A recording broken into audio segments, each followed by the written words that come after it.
तो like and subscribe करें, ज़्यादा से ज़्यादा शेयर करें। तो फ्रेंड्स, इस वीडियो के माध्यम से मैं आप सभी से शीघ्र हस्तक्षेप कार्यक्रम का आयोजन, शीघ्र हस्तक्षेप कार्यक्रम हेतु रणनीतियों के बारे में जानकारी साझा करूंगा। इससे पूर्व शीघ्र हस्तक्षेप के महत्व, उद्देश्य, आवश्यकता एवं लक्ष्य पर वीडियो बनाया गया है, जिसका लिंक इस वीडियो के डिस्क्रिप्शन में दे दिया जाएगा। आप वहां से शीघ्र हस्तक्षेप के महत्व, आवश्यकता एवं उद्देश्य के बारे में जानकारी प्राप्त कर सकते हैं। आरपी पब्लिशिंग हाउस द्वारा जो भी वीडियो बनाया जाता है, वह वीडियो किस पाठ्यक्रम, किस विषय और किस यूनिट और किस टॉपिक से संबंधित है, उसका डिस्क्रिप्शन हर वीडियो के डिस्क्रिप्शन बॉक्स में दे दिया गया है। आप वहां से जाकर उस वीडियो से संबंधित जानकारी आप प्राप्त कर सकते हैं। तो आइए हम देखते हैं शीघ्र हस्तक्षेप कार्यक्रम का आयोजन। तो सबसे पहला जो है आपका नवजात शिशु की श्रवण जांच, ठीक है, न्यूबॉर्न इन्फेंट हियरिंग स्क्रीनिंग। ये बहुत ही आवश्यक होता है। एक हम बच्चे की अगर हम शीघ्र पहचान और शीघ्र हस्तक्षेप की अगर हम बात करें, तो इसमें क्या होता है कि एक बच्चे की हियरिंग स्क्रीनिंग की जाती है। और ये हियरिंग स्क्रीनिंग अब तो बहुत ही मॉडर्न टाइम में जो है अलग अलग शोध के माध्यम से इक्विपमेंट्स और टूल्स हमारे विकसित हो गए हैं। तो हम बच्चे के बर्थ के 4 घंटे बाद भी हम उसकी हियरिंग की स्क्रीनिंग कर सकते हैं कि बच्चा सुन रहा है कि नहीं सुन रहा है। वहाँ पर हम उसकी श्रवण की दोष की पहचान करके जो श्रवण दोष से उसके भविष्य में और उसके विकास के क्षेत्र पर जो पड़ने वाले प्रभाव है, उसको हम कम कर सकते हैं, हम उसको रोक सकते हैं। ठीक, श्रवण बाधित की जो अगर हम देखें, अधिक जानकारी छंटनी नहीं देता है, बल्कि वह सिर्फ समस्याओं की उपस्थिति या अनुपस्थिति को बताता है। अगर हम स्क्रीनिंग की बात करें तो सिर्फ यहाँ पर हम एक बच्चे को जस्ट हम ये जानते हैं कि उसे सुनाई दे रहा है कि नहीं दे रहा है। अगर मुझे ये विस्तार पूर्वक ये जानकारी प्राप्त करनी हो कि उसे सुनाई नहीं दे रहा है, तो किस प्रकार का सुनाई नहीं दे रहा है, क्या उसका कारण हो सकता है, तो इसके लिए हमें बच्चे को डायग्नोस्टिक का सहारा लेना पड़ेगा। बच्चे की हियरिंग स्क्रीनिंग को हम फॉर्मल इनफॉर्मल तरीके से करते हैं। ठीक, इनफॉर्मल तरीके से तब हम करेंगे जैसे बच्चा सोया हुआ है, हम वहाँ पर कोई आवाज़ देते हैं और आवाज़ देने के बाद हम उसकी उस आवाज़ पे क्या उसकी प्रतिक्रिया है, उसको हम जो है अवलोकन करते हैं, ऑब्जर्व करते हैं, और उसके आधार पर हम ये निष्कर्ष निकालते हैं कि हाँ, इसे सुनाई दे रहा है कि नहीं दे रहा है। इसके अलावा अगर हम फार्मल की बात करें तो ओई के माध्यम से हम कर सकते हैं स्क्रीनिंग कि उसे सुनाई दे रहा है कि नहीं सुनाई दे रहा है। तो इस तरीके से हम फॉर्मल और इनफॉर्मल तरीके से एक इन्फेंट चाइल्ड का हम हियरिंग स्क्रीनिंग करते हैं। और हियरिंग स्क्रीनिंग करने के बाद हम उसको हियरिंग का डायग्नोस्टिक जो है कर सकते हैं। जैसे कि हम ये जान सकते हैं, जैसे बेरा टेस्ट के माध्यम से हम ये जान सकते हैं कि उसे कौन सा हियरिंग लॉस है और किस लेवल तक हियरिंग लॉस है। जैसे वो माइल्ड है, आपका मॉडरेट है, सीवियर है, प्रोफाउंड है, या आपका कंडक्टिव मिक्स्ड एसएम है। तो इस तरीके से हम अगर हमें उसके हियरिंग लॉस को जानकारी प्राप्त करना है, तो फिर हम बेरा के माध्यम से एक इन्फेंट बेबी की हियरिंग लॉस की जानकारी प्राप्त कर सकते हैं। इसके अलावा नेक्स्ट आपका जो है उच्च जोखिम रजिस्टर, जिसको हम हाई रिस्क रजिस्टर कहते हैं। अब हाई रिस्क रजिस्टर में क्या होता है कि हम यहाँ से भी एक बच्चे की स्क्रीनिंग हम कर सकते हैं। जैसे कि मान लीजिए अगर कोई बच्चा जो है प्री मैच्योर हुआ है, 7 महीने में जन्म हो गया, उसके 8 महीने में हो गया, तो उसको जो हर एक हॉस्पिटल्स में, डिस्ट्रिक्ट हॉस्पिटल्स में या जो भी हॉस्पिटल्स हैं, वहाँ पे एक हाई रिस्क रजिस्टर होता है। इस प्रकार के बच्चे के नाम वहाँ पर मेंशन कर दिया जाता है। इसके अलावा बच्चे का लो बर्थ वेट हुआ तो उसको भी उस हाई रिस्क रजिस्टर में रख दिया जाता है और टाइम टू टाइम उसको फॉलोअप किया जाता है, ताकि उसमें अन्य सुनने संबंधी या किसी प्रकार की दिव्यांगता न हो। इसके लिए बीच बीच में पेरेंट्स को और उस को ये सुझाव दिया जाता है कि आप बीच बीच में इसको स्क्रीनिंग, आपको बीच बीच में बच्चे को डायग्नोस कराना है।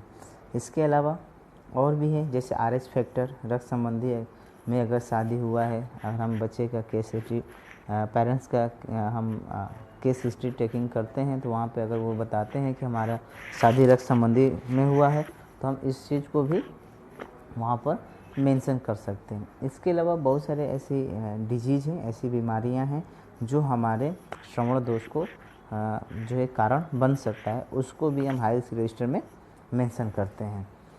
तो इस तरीके से हम ये आपका हाई रिस्क रजिस्टर्स में हम एक बच्चे के हियरिंग स्क्रीनिंग का भी हम कर सकते हैं। उसके बाद लोगों द्वारा जो है हम क्या कर देंगे, शिक्षा और जागरूकता, ये भी एक जो है ज़रूरी होता है एक हियरिंग स्क्रीनिंग के लिए, या आप कह सकते हैं कि डिसेबिलिटी को जो है डेवलप ना होके डिसेबिलिटी ज़्यादा ना बढ़े, इसके लिए हमें लोगों को जो है हियरिंग लॉस के बारे में, हियरिंग से संबंधित जो कॉजेज हैं उनके बारे में हमें जागरूकतापन करना पड़ेगा, हमें उन्हें बताना पड़ेगा, ठीक तब जाकर हम इसको प्रिवेंशन कर पाएंगे।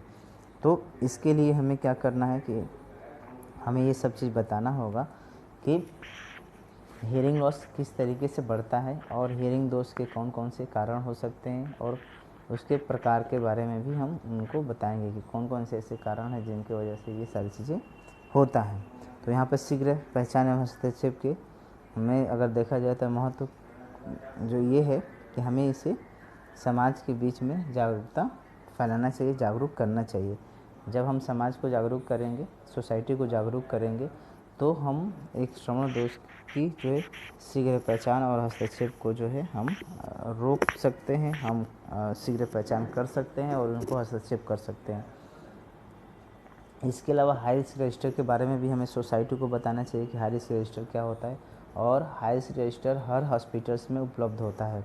वहाँ पर आप इस प्रकार के अगर बच्चे हो रहे हैं तो उनको आप हाई रिस्क रजिस्टर में उनका नाम को अंकित कराएं, ताकि उनको बीच बीच में फॉलोअप हो सके। इसके बाद स्क्रीनिंग जैसे केंद्र होते हैं जहाँ पर बच्चे की हियरिंग का अलग अलग जो उसके डायग्नोस्टिक है उसका जो स्क्रीनिंग किया जाता है, तो इसके लिए भी हम सोसाइटी को बताएंगे। इसके बाद नियमित फॉलोअप जो है, रेगुलर फॉलोअप करना है। अगर कोई प्रॉब्लम है या नहीं भी है तो हमें डॉक्टर से बीच बीच में चाइल्ड को दिखा के उससे कंसल्ट करना है। उसके बाद श्रवण दोष के कारण के प्रति लोगों को जागरूक करना है। ये सारी चीज़ें हम लोगों ने डिस्कस कर लिया था। श्रवण भाषा वाणी विकास के चरण के बारे में भी समाज को हमें अवगत कराना है कि एक बच्चे के स्पीच और लैंग्वेज का डेवलपमेंट कौन कौन से स्टेज होता है, ताकि वो अपने बच्चे के विकास को जो है जान सके, कंपेयर कर सके। अगर उनको कोई लगता है कि इस उम्र में बच्चे का स्पीच और लैंग्वेज ये विकसित होता है, अगर उनके बच्चे में नहीं हो रहा है तो वो अपने डॉक्टर से कंसल्ट कर सकें और उस पर डिस्कस कर सकें और उसकी पहचान और हस्तक्षेप किया जा सके। इसके बाद व्यावसायिकता बढ़ाने के लिए भी हमें जागरूक करना होगा, ठीक, ये भी ज़रूरी है। जब तक हमारे प्रोफेशनल्स इस फील्ड में ज़्यादा से ज़्यादा नहीं आएंगे तब तक हम इस प्रकार के बच्चों को ज़्यादा से ज़्यादा हम उनकी पहचान और हस्तक्षेप करने में सक्षम नहीं हो पाएंगे। तो कुल मिला के हमें मैन पावर डेवलपमेंट में भी कहीं ना कहीं काम करना होगा, जिससे कि एक श्रवण बाधित बच्चे की पहचान, शीघ्र पहचान और हस्तक्षेप किया जा सके। और इसके लिए अलग अलग प्रोफेशनल्स होते हैं, जैसे कि चाइल्ड स्पेशलिस्ट हो गया, ठीक है, और भी चीज़ें हैं, फिजिशियन हो गया, स्त्री रोग विशेषज्ञ हो गया, नर्स हो गया, तमाम प्रकार के जो प्रोफेशनल्स हैं उनको भी हमें जागरूक करना होगा और हमें एक मैन पावर डेवलपमेंट भी साथ में करना होगा। तो ये चीज़ें। अब इसके अलावा अगर हम देखें तो शीघ्र हस्तक्षेप कार्यक्रम की रणनीतियों की अगर हम बात करें तो इसमें सबसे पहले है आपका इन्फेंट जो है पेरेंट्स इन्फेंट प्रोग्राम, जिसको हम PIP बोलते हैं।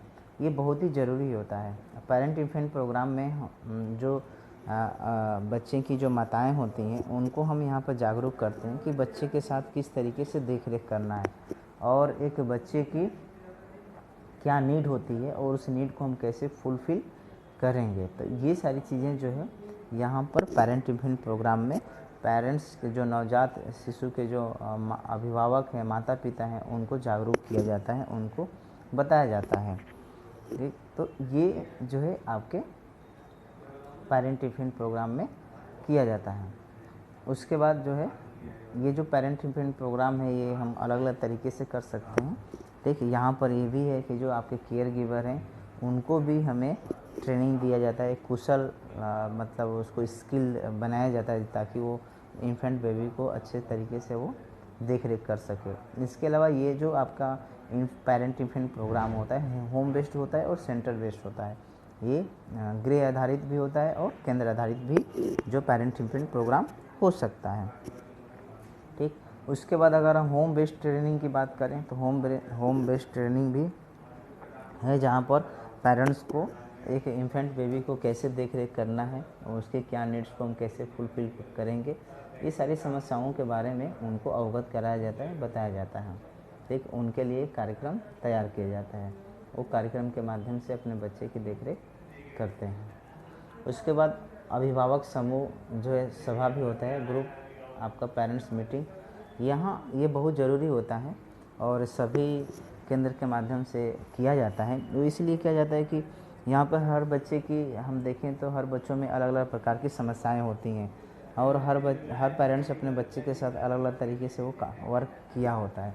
तो जब पेरेंट्स आपस में जब मिलते हैं तो अपने बच्चे के डेवलपमेंट के बारे में, उसकी कमियों के बारे में, ये सारी चीज़ों को जो है डिस्कस करते हैं, तो एक दूसरे से जो हो वो इंफॉर्मेशन को आदान प्रदान करते हैं ताकि जो उसका बालक है उस बालक में भी जो उसका सहयोग मिल सके। तो इसीलिए जो है ये ग्रुप पेरेंट्स मीटिंग भी ज़रूरी होता है ताकि वो पेरेंट्स एक दूसरे बच्चे के विकास के, उसकी खामियां के, उसके डायग्नोस के कार्यक्रम के बारे में जानकारी प्राप्त कर सके, एक दूसरे से शेयर कर सकें। उसके बाद आपका नेक्स्ट है निर्देशन और परामर्श, गाइडेंस एंड काउंसलिंग। ये बहुत ही महत्वपूर्ण होता है एक श्रवण बाधित बच्चे के अभिभावक के लिए।